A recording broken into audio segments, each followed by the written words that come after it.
Boa noite a todos. É um prazer retornarmos para o nosso segundo encontro síncrono. Para hoje, nesse momento, nós estarmos falando sobre o tópico 2 e o tópico 3 e também das avaliações. Eu recebi um pedido para gravar e aí eu gostaria de escutá-los. Quem for contra a gravação, por favor, acusar. Caso contrário, a gente vai deixar gravando.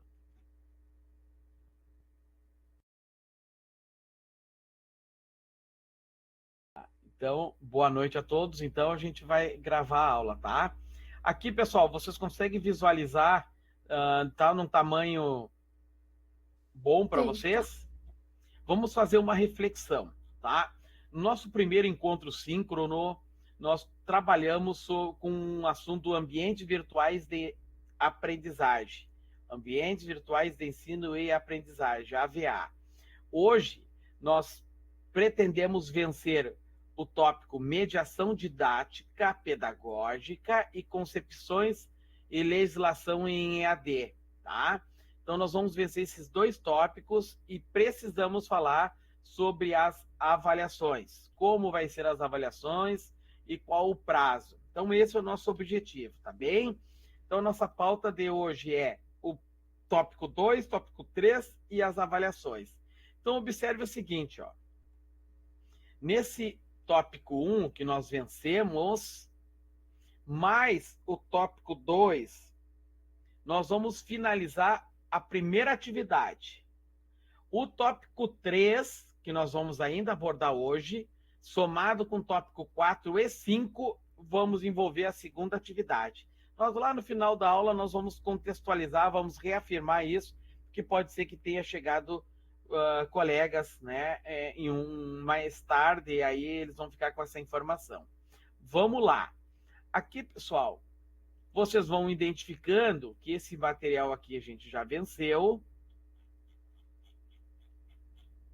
Ó.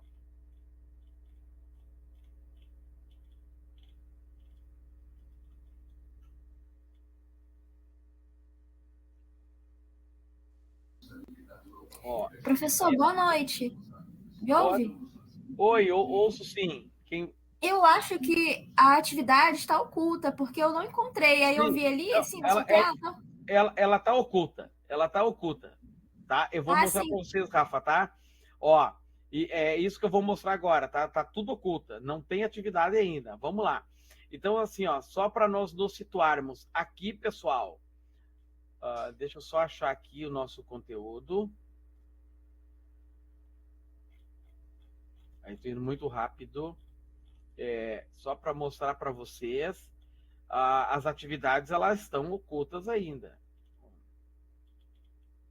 Ó, nós vencemos já, aqui falamos sobre o tópico, aqui as tecnologias.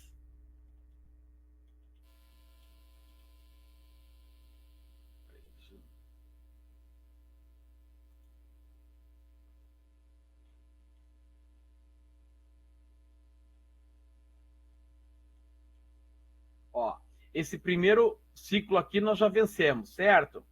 Hoje nós vamos estar falando sobre essa segunda unidade aqui, mediação didática pedagógica, em que nós abrimos ela no dia 8 e continua aberto, apesar da ideia é finalizar esse conteúdo aqui no dia 21, e vamos trabalhar com a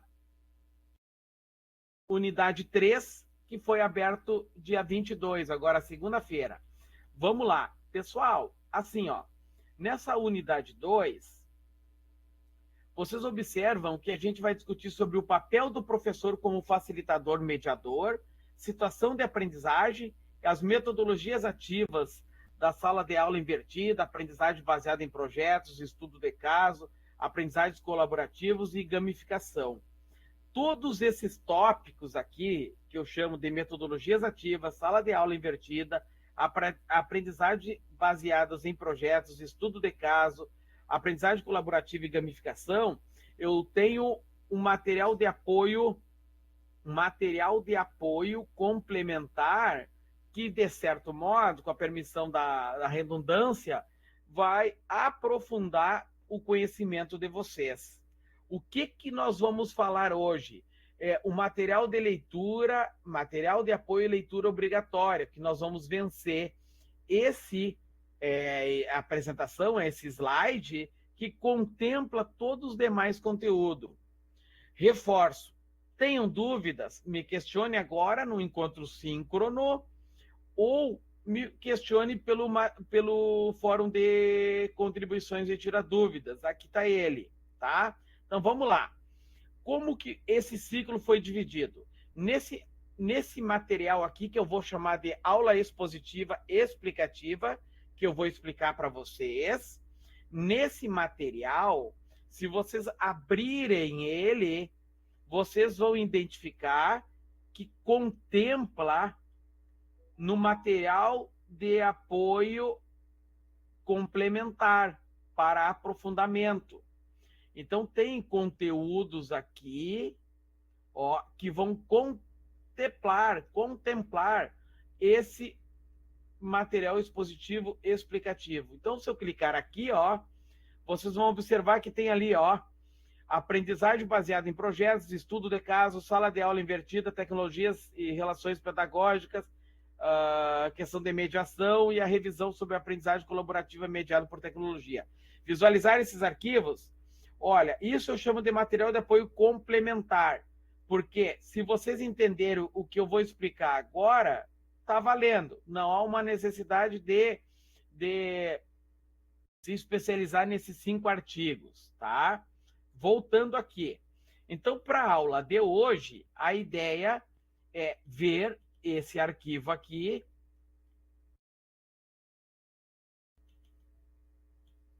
Ó, a mediação didática pedagógica, e com isso nós vamos finalizar o segundo ciclo, a segunda unidade, o segundo tópico, tá bem?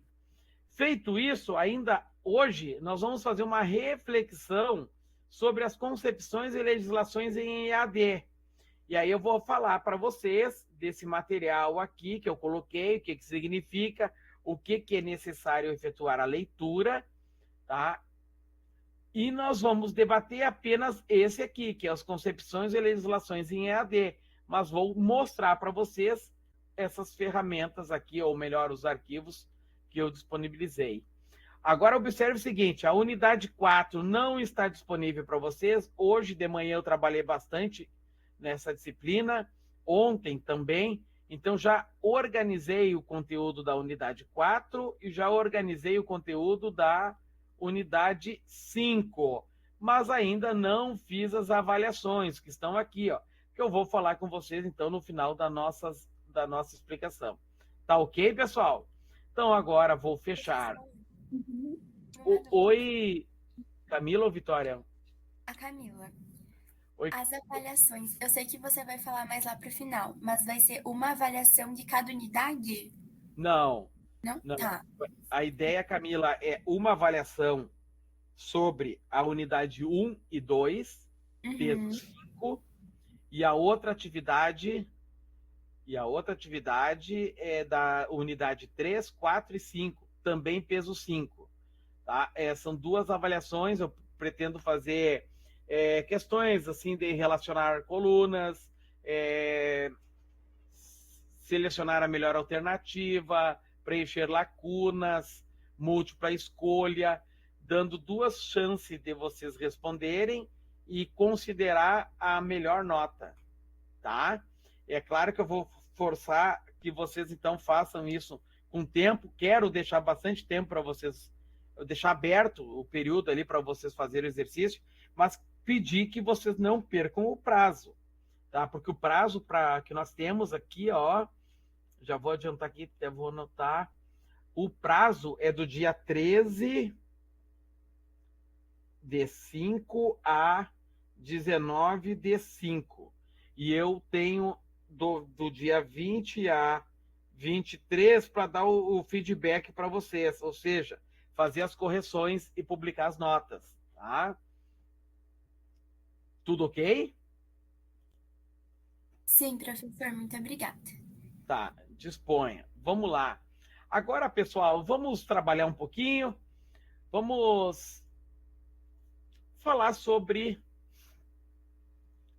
mediação didática pedagógica. Vocês conseguem visualizar aí num tamanho agradável? Melhorou?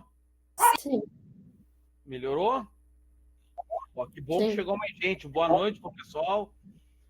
Ó, aqui, pessoal, vejam bem. Eu fui buscar lá em Paulo Freire, né, em que ele define que a mediação pedagógica é um processo de interação dialógica, no qual tanto o educador ou o educando, eu não gosto muito do termo aluno, né, mas ele é conhecido, né, então, como aluno, discente, estudante. Vocês observam que essa palavra eu quase sempre evito, mas, enfim, estudante, aprendente, discente, aluno, aprendem e ensinam juntos, né, em uma co-construção. Nos faz refletir, nessa frase de Paulo Freire, que a responsabilidade da aprendizagem é do educador, do professor, mas todos os atores estão envolvidos nessa proposta na aprendizagem, pois quem ensina aprende ao ensinar. Tá? Então, e quem aprende ensina ao aprender. Então, acho que é complexo, né, essa definição dele, né? Então, vamos pensar assim, ó, a mediação didática pedagógica, e aí eu reforço, pessoal, a qualquer momento vocês podem erguer a mão, que eu chamo vocês, e aí o importante é que haja uma interação, tá? Então, nesse contexto, nós vamos chamar de chave, ou de elemento-chave, ou do ator principal, é o professor como facilitador no processo de construção do saber. O professor facilitador, ele tem o objetivo de propagar o conhecimento. Ele vai utilizar ambientes que ele necessita com o foco ou com o objetivo de discutir situações de aprendizagem e estimular a reflexão, a construção do saber, a construção do conhecimento, utilizando ou imprimindo o desenvolvimento de habilidades cognitivas, sociais e emocionais dos educandos, ou dos estudantes, ou dos discentes, ou dos alunos. Então, vejam bem, qual é o papel do mediador? Ou quem é esse mediador?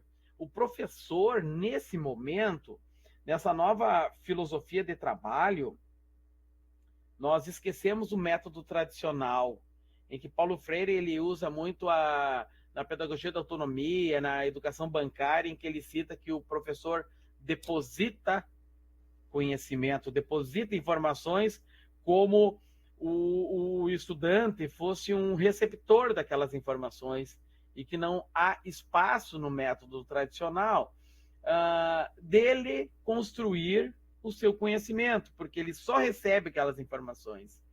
Nesse contexto que eu trago para vocês, a questão do mediador, educador, ele atua como um facilitador, com o objetivo de promover a integração entre estudantes, e aí pode ser estudantes com estudantes, e aí se existe hoje inúmeras ferramentas, tecnologias, o Moodle é uma delas, para que possibilite essa integração entre estudantes com estudantes, estudantes com professor, professor com coordenador pedagógico, com tutor, ou seja, com os outros atores da educação, promover e incentivar a discussão de ideias, ou seja, é papel sim do facilitador, do educador, esse facilitador que trabalha como mediador, dele trazer ideias.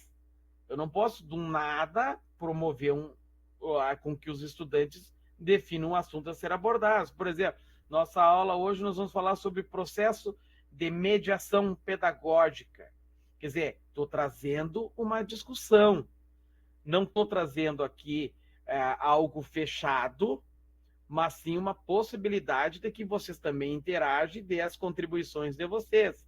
Aliás, diga-se aproveitando esse momento, o bom é que eu já disponibilizei esse material para vocês com antecedência, imaginando que vocês fossem fazer uma leitura e viesse aqui para discutir, né, ou tirar as dúvidas. Mas esse é um papel do facilitador, do mediador. Então, incentivar a discussão de ideias. Também não, porque propor desafios que estimulem a reflexão.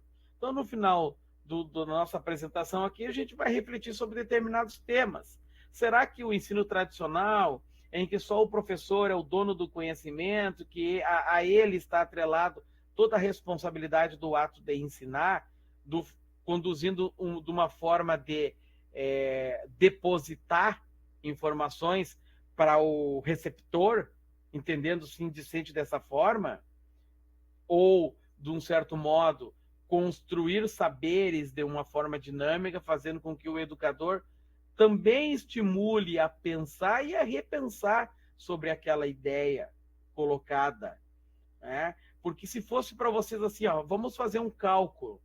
Eu fui aluno do professor X, ele ensinou 80% do que ele sabia. Eu aprendi 60%. Aí, quando eu passar para vocês, vocês vão aprender 40%. Aí, vocês vão ser professores e vão aprender e vão ensinar 20%. Quando vê, os próximos estudantes vão quase não saber nada. Então, não é mais dessa forma. A ideia é contextualizar saberes, entendendo que o estudante tem também condições de compreender de outros formatos estimulados pelas reflexões daquele conteúdo proposto pelo facilitador, mas para com que ele também consiga nivelar por cima. Porque o que eu não posso é limitar saberes. Ó, ninguém passa daqui. Então, você não pode passar do 6. Não pode passar do 6. Eu sou 8, o meu professor era 10, e assim a gente vai perdendo. Não, deixar espaço para que as pessoas, então, aprendam. E, de certo modo, tenham possibilidades de construir novos saberes, construir os seus conhecimentos. Tá ok? Bom, mediador acompanha de 6, orienta, oferecendo feedback. Vamos lá. Quero dizer para vocês que eu tenho um cuidado enorme em responder tudo que é colocado lá no fórum de discussão. Vocês imaginam uma situação. Eu tenho uma ferramenta midiática chamada Moodle. Ele é um ambiente virtual de ensino-aprendizagem que nos proporciona a trocar ideias entre os atores da educação, ou seja, discente com discente, discente com professor. Mas se vocês colocam uma situação e eu não dou o retorno para vocês, o que adianta ter essa tecnologia? O que o Moodle, que é uma ferramenta midiática que possibilita essa troca de informações, ela não pode ser comparado com um repositório digital. O que é um repositório digital? Vocês imaginam assim, ó, todos os institutos federais, todas as universidades têm um repositório digital. O que significa isso? Todas as publicações, todos os artigos dos professores, todos os livros, os e-books, estão lá, eles colocam lá. Quando vocês querem buscar uma informação lá sobre, eu quero aprender sobre ambiente virtual de ensino-aprendizagem, vocês entram lá no repositório digital de universidades, de institutos, e buscam aquele conteúdo, vão efetuar a leitura e vão se apropriar daquele conhecimento. Mas o repositório digital, ele não proporciona mediações, trocas de experiências, e sim oferece um material digital de forma que vocês podem se servir e concluir o seu saber.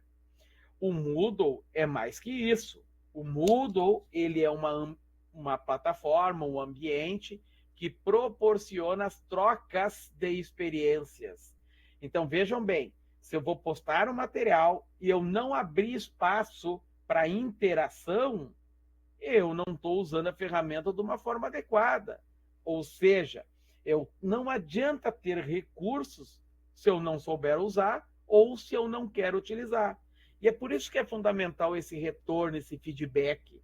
Então não adianta eu só orientar e dizer assim, pessoal, está bem nivelado assim, vamos lá, o ciclo 1 é tal assunto, é ambiente virtual de ensino-aprendizagem, é de tal data, depois eu vou falar sobre mediador de tal data, depois eu vou falar sobre leis do EAD, depois vou falar sobre a inclusão digital, tudo bem definido, só que se não há uma interação, um retorno, não vai valer. O válido mesmo é utilizar as ferramentas e potencializar dessas ferramentas, possibilitar com que os educandos realmente geram aprendizado, tá? Então, oferecendo, auxiliando no desenvolvimento para superar as dificuldades, tá? Então, esse é o objetivo de orientar. Vamos lá. Quando se fala, pessoal, em situações de aprendizagem, nós podemos, assim, ó, pensar em estratégias de aprendizagem através de projetos de pesquisa, de ensino e de extensão, porque isso é uma possibilidade de aprender. Ou seja, se eu organizo um projeto de extensão para vocês, eu quero imaginar assim, ó, vocês vão dar aula de informática ou de TICs, de tecnologia de informação e comunicação, na escola X, numa outra escola. Isso é um projeto de extensão.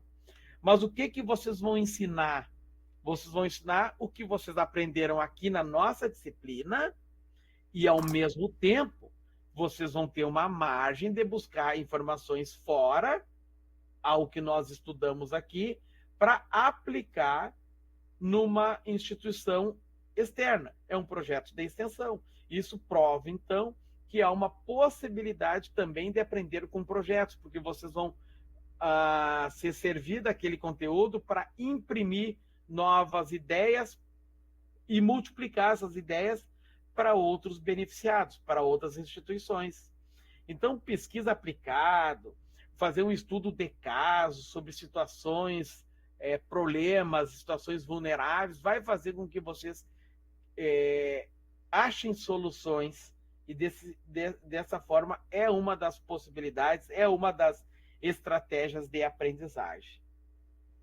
Utilizar ferramentas pedagogicamente adequadas para a aprendizagem na educação à distância. Isso deve ser refletido tais como, vamos lá, hoje existe ainda métodos a serem utilizados na educação à distância que não utiliza ainda o quinto avanço tecnológico, que nós vamos ver no próximo slide. Existe uma evolução, e essa evolução da educação à distância, que não é de hoje, estamos assim já na quinta fase. Ainda existe curso da educação à distância que entrega apostila, material impresso, e as pessoas têm que ler e depois vai lá e faz uma prova, sem interação. Hoje, para estudar na EAD, nós temos que primeiro entender que existe perfil de estudante para a modalidade EAD e para a modalidade do ensino regular presencial.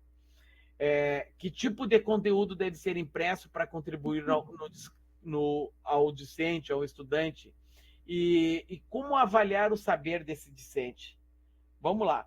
Eu vou fazer umas questões para vocês em provas, né, que de repente vocês vão consultar informações.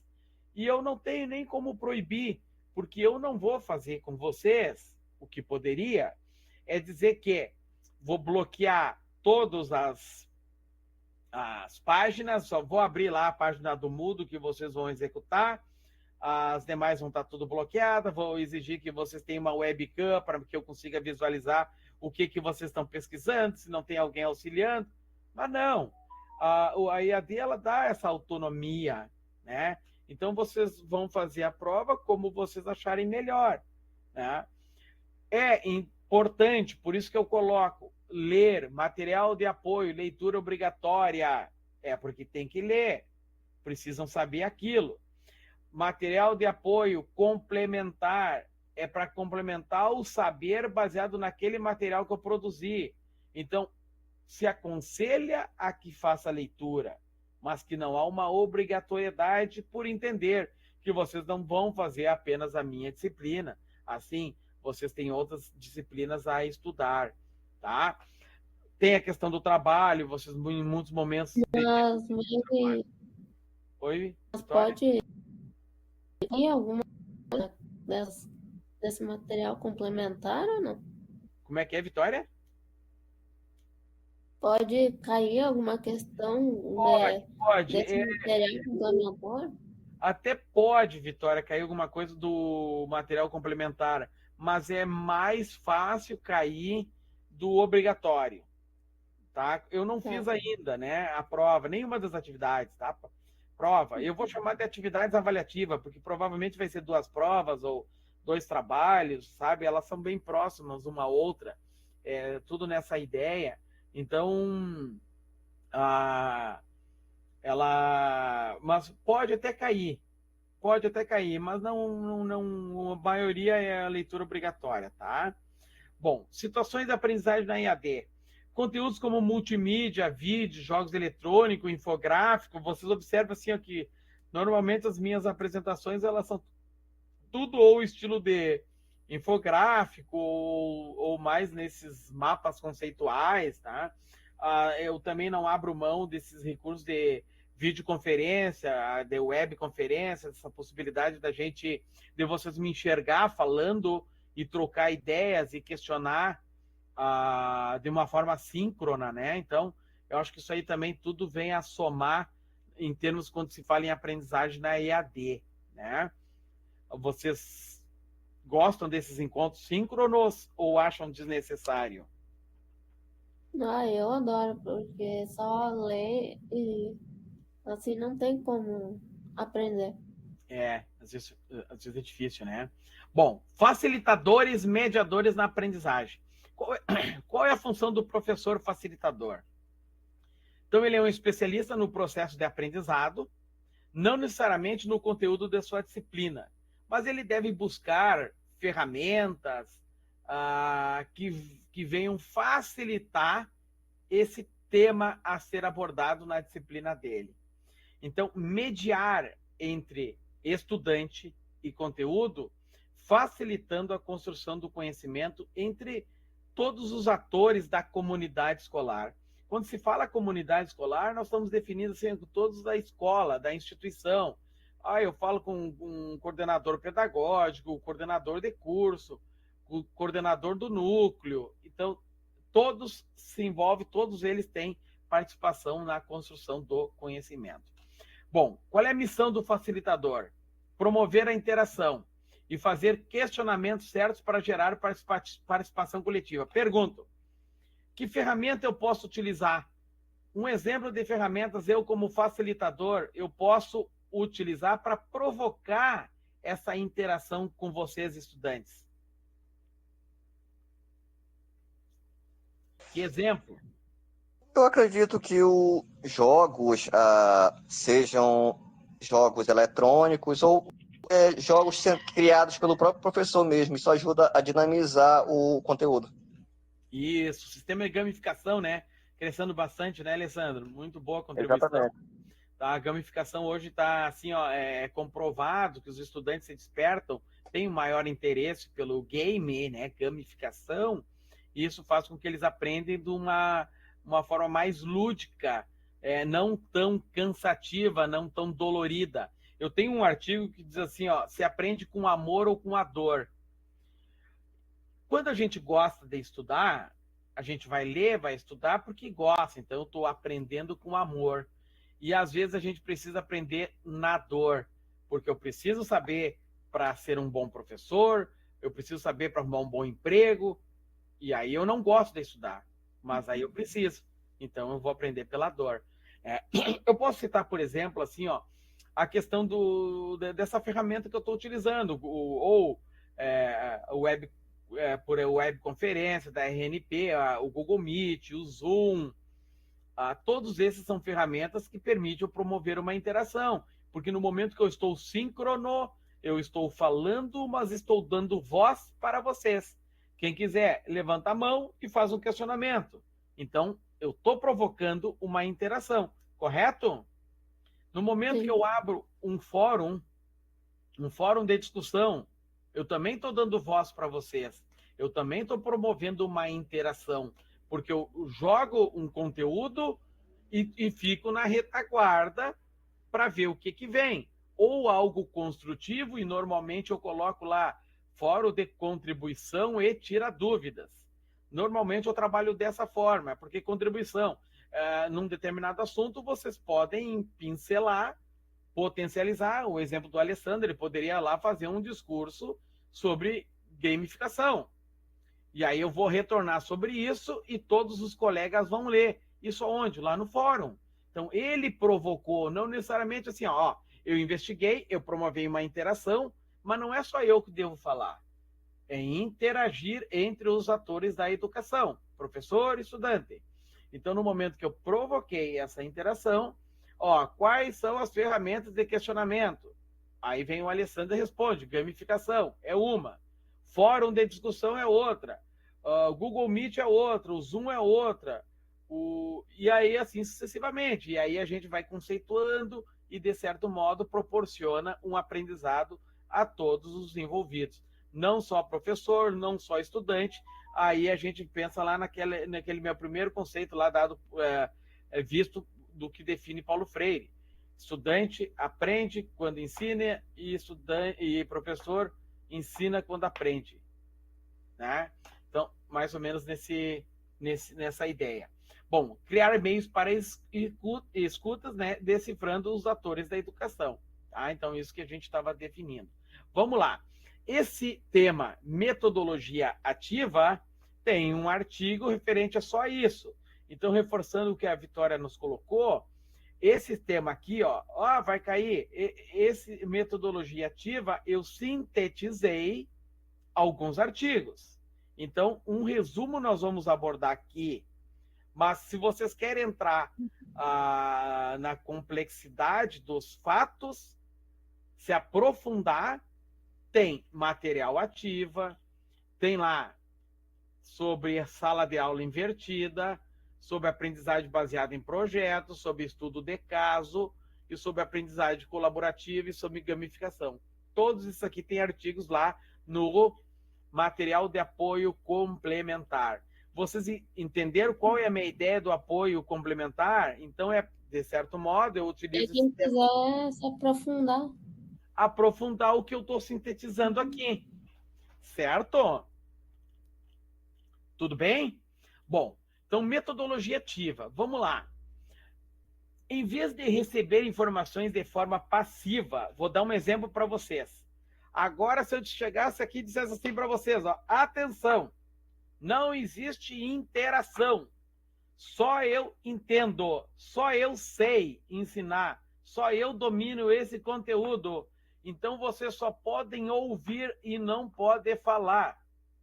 Quer dizer, eu estou sendo ativo e vocês estão sendo passivos. Vocês só escutam. É aquilo que Paulo Freire diz. Nossos estudantes não são receptor de conhecimento, eles devem ser construtor. E não só ouvir só o que eu digo. Vocês têm esse mundo aberto e hoje essa gama de informações ainda que se alastra ainda muito mais com essa questão da internet, faz com que a gente não pode chegar aqui e limitar, dizer que metodologia ativa, o único conceito é assim, e não dá possibilidades de vocês buscar o novo. Então, em vez de receber informação de forma passiva, como se trabalhava lá no método tradicional, os estudantes são envolvidos em atividades práticas, colaborativas, reflexivas. Vamos lá. Se eu estou trabalhando com vocês um conteúdo, vocês já vão formalizando saberes e tentando colocar em prática. Vamos imaginar um exemplo. O que vocês podem exemplificar, colocar em prática o que vocês estão aprendendo? Quem pode conceituar de que forma promover um aprendizado colaborativo?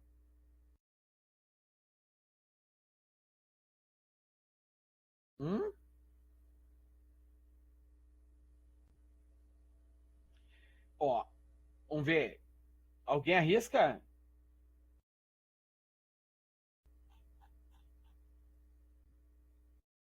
Não? Vamos ver. Vamos, Vitória. Ah, não, ninguém ergueu a mão. Bom, mas Professor, então vamos. Oi? eu Ó, vou tentar. Eu acho que um aprendizado colaborativo, eu acho que pode ser uma construção de conhecimentos entre o professor e o aluno. Eu colaboro com você e você colabora comigo. E ambos vamos construir juntos esse processo de aprendizagem. uhum, perfeito. Tá? Vamos dar um exemplo. O Moodle tem uma ferramenta chamada Wiki, que vocês podem criar lá uma construção de conhecimentos de forma colaborativa. A URGS desenvolveu um sistema chamado Equitest, que também se trabalha por parágrafo. Vamos imaginar assim, ó, eu vou fazer um trabalho em grupos, vou separar vocês em grupos, vocês têm aí, vão formar um grupo de 4 pessoas, e vocês vão fazer esse trabalho simultaneamente. Um exemplo, usando o Wiki, o Equitest, o Google Drive, né? Que são trabalhos colaborativos, ou seja, aí vocês vão estar estudando lá, vamos ver o que é metodologia ativa. Aí a Vitória coloca um conceito, o Alessandro coloca um outro conceito, a Ana um outro conceito, a Camila outro conceito, a Helenice um outro conceito, e vocês vão construindo de forma colaborativa. Aí tem momentos que algum conceito lá a Maísa colocou e eu achei, pô, mas não ficou bom. A Maria vai lá, vai riscar aquilo lá e vai dizer assim, pá, mas quem sabe vão trocar, vão botar tal coisa. Aí o Otávio, não, mas tinha ficado bom. E aí, quer dizer, vocês conseguem construir conhecimento de forma colaborativa. Isso a gente consegue vivenciar na prática, que funciona. Uma dessas ferramentas pode ser usada. O Wiki, o Google Drive, o Equitest, tá? E todos esses que trabalham de uma forma colaborativa. Tá? E quando se fala reflexivas, eu consigo, então, de certo modo, que promovam a investigação, a resolução de problemas e a aplicação do aprendizado na atualidade. Vamos lá. Quando eu investigo um determinado assunto, de certo modo, eu trabalho para promover a resolução daquele método. Eu estou aplicando uma forma de aprender nesse novo contexto, nessa atualidade, tá? Então, dando sequência ainda sobre metodologia ativa, ela utiliza técnicas. Vamos lá. Metodologia ativa, ela utiliza o quê? Técnicas. Como o quê? Aprendizagem baseados em projetos. Então, vamos lá. Eu desenvolvo um projeto com o meu estudante, eu estou, de certo modo, criando um problema com o objetivo de solucionar esse problema. Essa técnica, aprendizagem por projetos, vai potencializar o saber desse discente. Eu posso proporcionar algumas ferramentas de colaboração ou cooperação, como eu citei para vocês, o Wiki, o Google Drive, que possibilita essa troca de informações, o Google Docs, melhor dizendo, Google Docs, Google Drive não, Google Docs, né? Eu posso fazer um estudo de caso, então relacionado a um determinado problema, e trabalhar com a sala invertido, que nós vamos logo identificar o que são esses 4 que a gente está contextualizando, ou seja, quais são essas 4 técnicas. Bom, metodologias ativas, como principal objetivo é o quê? Promover uma aprendizagem mais significativa. O objetivo é esse, onde quem? Os estudantes, o ator, estudante, possa desenvolver habilidades cognitivas, sociais, enquanto adquirem conhecimentos e emocionais. Então, essas são algumas características, então, da metodologia ativa. Depois a gente vai ver, então, especificamente essas técnicas. Vamos lá. Sala de aula invertida. Vocês já ouviram falar nesse termo? Não.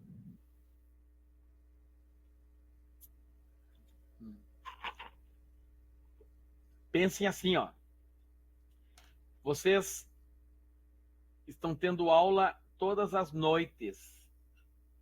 E a aula presencial, penso num contexto presencial. E aí vai ter um professor que vai estar trabalhando com vocês. mas aquela noite. Mas vocês precisam mais, vocês querem mais. Então, a sala de aula invertida, ela é uma metodologia ativa de aprendizagem, que ela cria estratégias pedagógicas, né, que procede uma disposição prévia do professor, que orienta vocês a pesquisar aqueles vídeos, ler aqueles textos, escutar aquelas mídias, participar daquele software educativo, participar daquela gamificação, escutar aqueles áudios, e isso proporciona um reforço do aquele aprendizado naquelas 4 horas da noite ou a mais daquele conteúdo. O que eu chamo assim, ó, material de apoio e leitura obrigatória. Aquilo é obrigatório. Seria aquele tempo das 4 horas que vocês estudam no encontro presencial. Complemento ou material de apoio complementar. Seria aquela sala de aula invertida. É o plus, é o que vocês têm que estudar mais para se especializar. Que formatos eu posso pôr? Vídeo, áudio, mídia, gamificação, software educativo, objetos de aprendizagem, podcast, que hoje está na moda, muitos estão fazendo. Então, é sala de aula invertido, que, de certo modo, se contrapõe ao quê? Ao ensino tradicional, tá? Que o ensino tradicional, ela não proporciona essa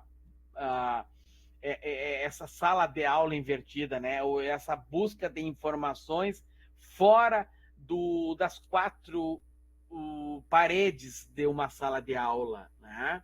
Então, a sala de aula invertida, né, se subentende que após a aula, naquele momento, estando preso, o estudante deve buscar novos materiais para comunicar e realizar algumas atividades de avaliação para identificar o conteúdo, se foi ou não assimilado pelo discente, tá? Então, o discente faz com que não seja um mero receptor de informações. Por quê? Porque com o método da sala de aula invertida vai proporcionar com que ele busca novas informações e ele passa a ser um construtor do conhecimento, tá? Aí o termo professor transmite conhecimento cai por terra, porque ele não vai transmitir, ele vai, de certo modo, orientar para com que vocês busquem novos saberes, tá? Bom, aí a gente fala sobre aprendizagem por projetos. A aprendizagem baseada em projetos são os estudantes, juntamente com o professor, que define o tema do projeto. Vamos lá. Vou sentar com vocês assim, ó, pessoal, vamos se especializar em quê? Vamos se especializar num tema chamado Como o estudante da EAD aprende. É um tema. Tá, mas isso foi bom? É bom para quem? É os estudantes da pedagogia e o professor que vão discutir esse tema. Isso vão construir de uma forma colaborativa, porque a aprendizagem baseada em projetos é uma modalidade de aprendizagem colaborativa, fomentando uma aprendizagem central na figura do estudante. Então, o estudante tem autonomia para decidir como abordar o problema da questão. Então, vocês podem, assim, ó, qual é o tema? O tema é como os alunos da EAD aprendem. Então, qual é o problema? Vamos discutir que problema é esse? Bom, vamos discutir o problema, como ele aprende. Então, de que forma? Então nós vamos tateando, nós vamos estar experimentando, nós vamos estar executando, nós vamos estar testando. Por exemplo, vamos testar assim, ó, vamos ter uma aula pelo Meet, vamos ter uma aula pelo Zoom, vamos ter uma aula pelo... será que melhorou o conhecimento? Não, não melhorou, então vou testar outra ferramenta. Então eu estou tateando até ter a resposta desse problema. Como os alunos da EAD aprendem. Vamos lá.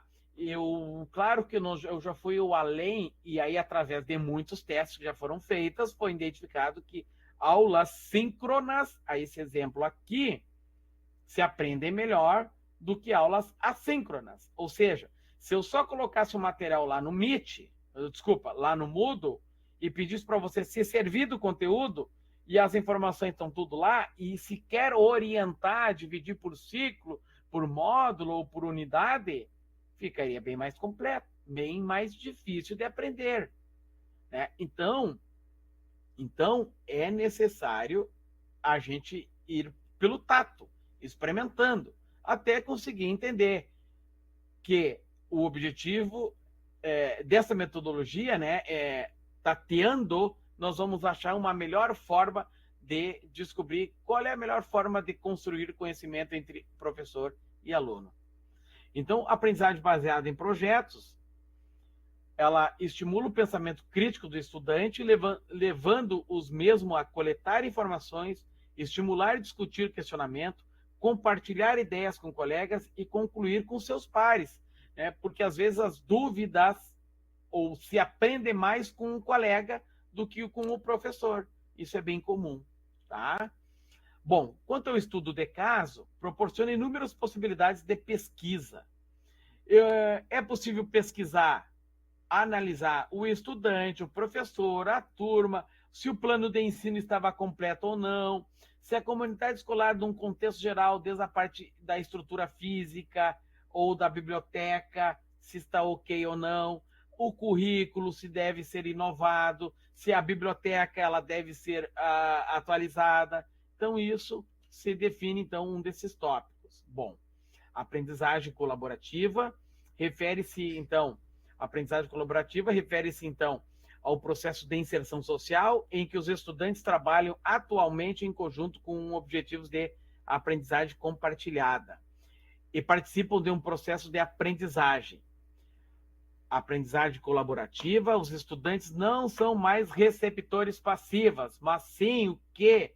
Construtores ativos em seu processo de construção de conhecimento, tá?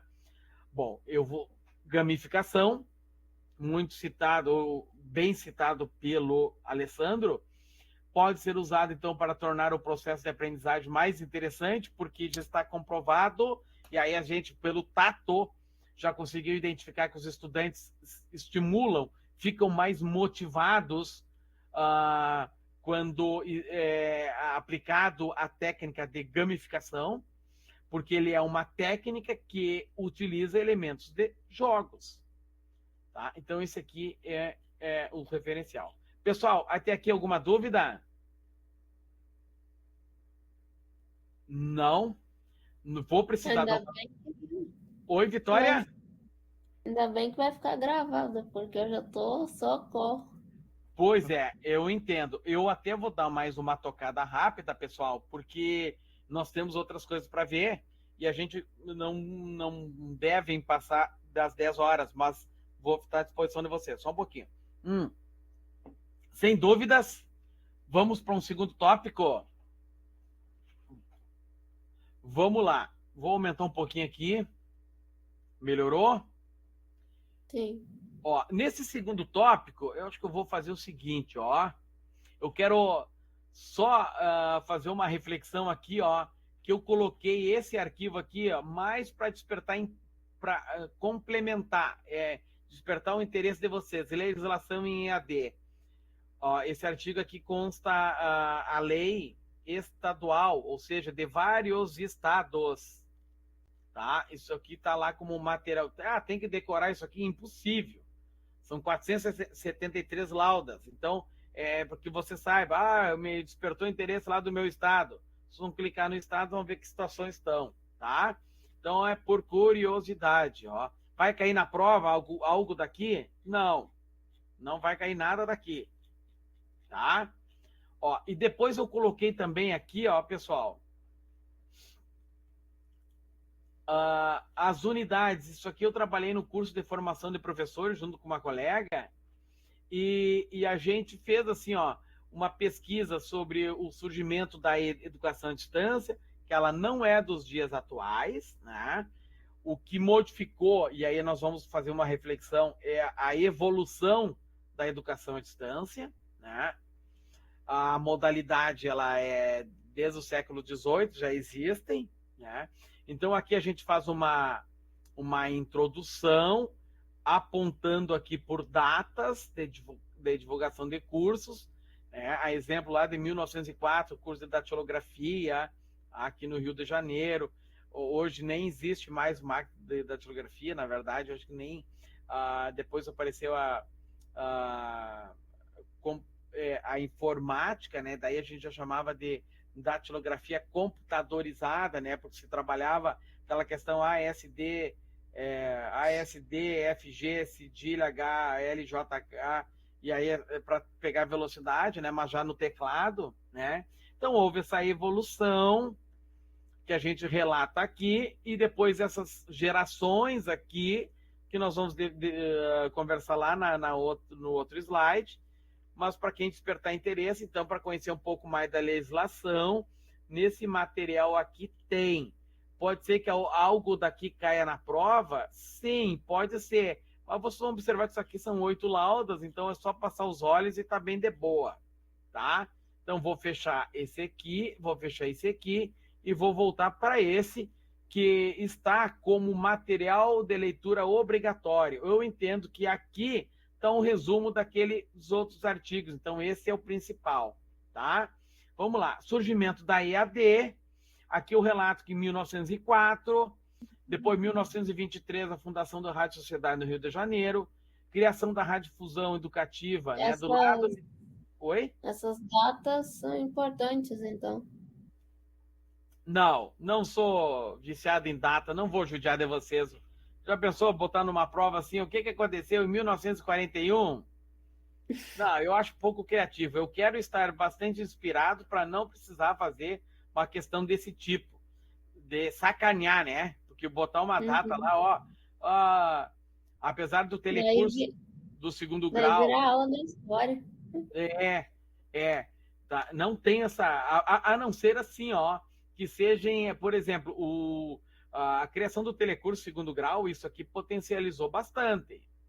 Ela foi muito importante. Então, pode ser que uma data desse tipo, sim. Agora, tipo lá da lei, do artigo, tá? Que tem nos slides que eu... no conteúdo que eu produzi ali, junto com uma colega, não, aquilo lá não, tá?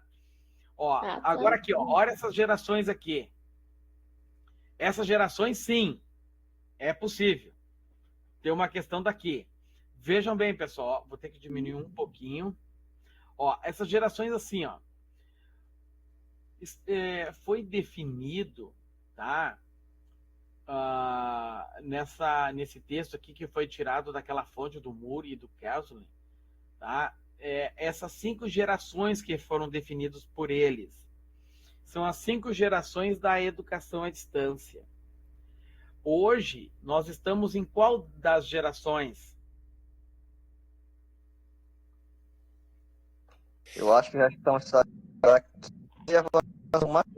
considerando o grau de evolução computacional que está existindo atualmente. Desculpa, eu perdi, Alessandro, eu não escutei.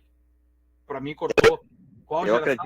Eu acredito que a gente está saindo da 5ª e entrando numa 6ª já, considerando o grau de evolução computacional que está ocorrendo diariamente, principalmente com a inteligência artificial e a computação quântica que está se desenvolvendo bastante também. Tá, somado à inteligência artificial, a quântica, ainda a potencialidade da internet. Vamos lá. Estamos na 5ª geração, pessoal, e aí assim, de olho na 6ª geração, porque vejam bem, vamos dizer que há 20 anos atrás, o primeiro curso que eu fiz, eu acho que eu já comentei com vocês, eu sou da 2ª turma de Educação à Distância da URGS, tá?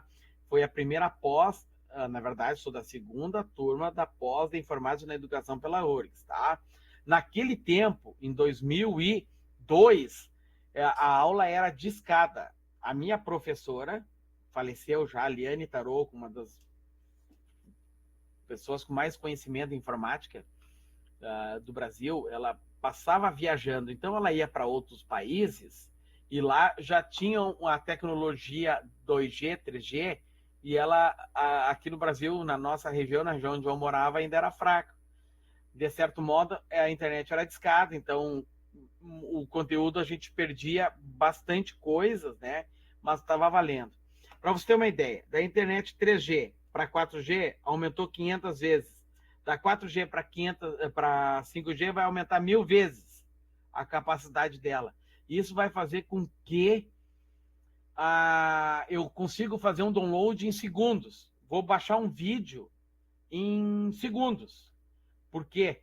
Para internet 6G nos Estados Unidos, Japão, China, já estão em período de teste. Há uma chance de 2027 eles já ter lá a internet 6G, 6 gerações. Então, existem países que já estão projetando para 2029.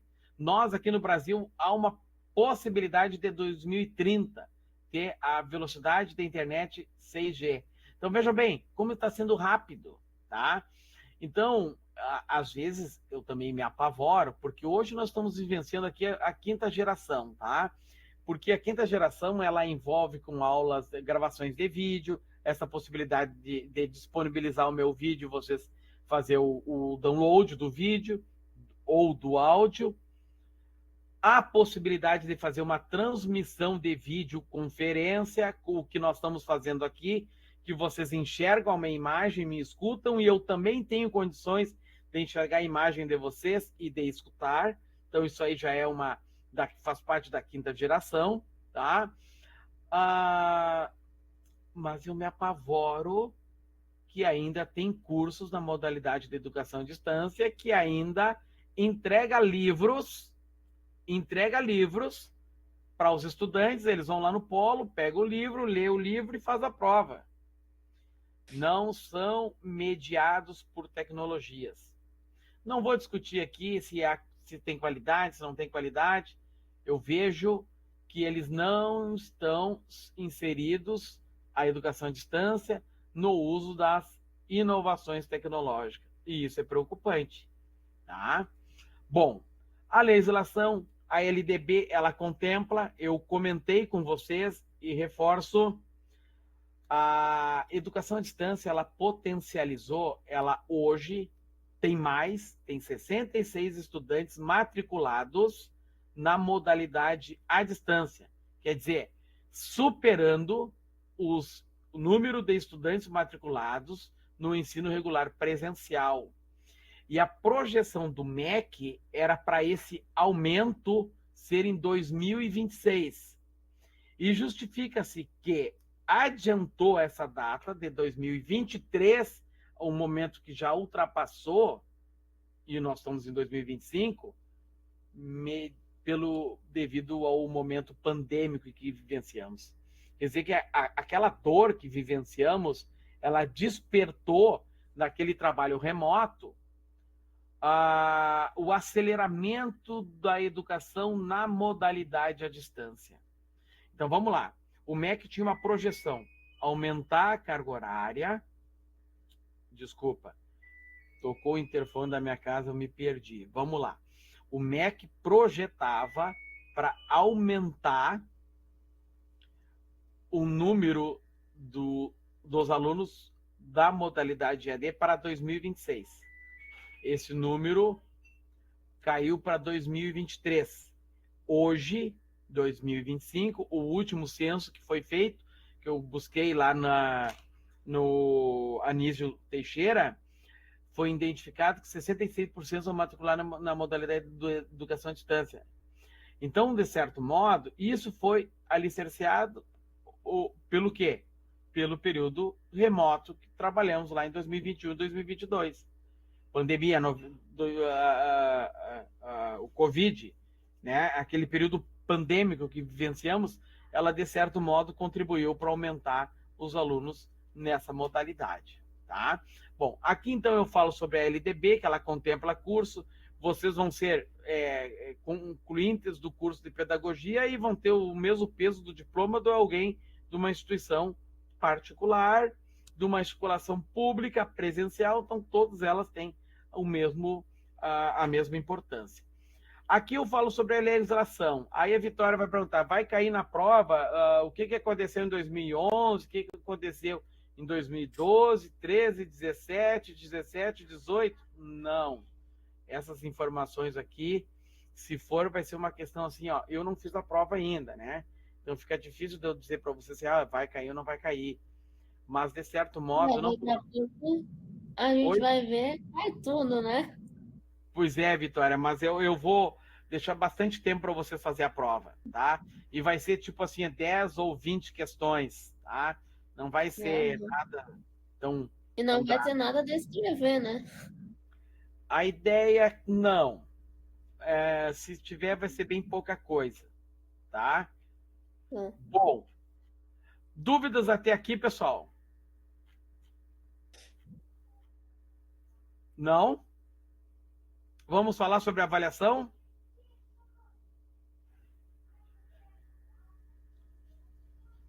Sim? Ó, vamos falar sobre a avaliação. Pessoal, vamos lá.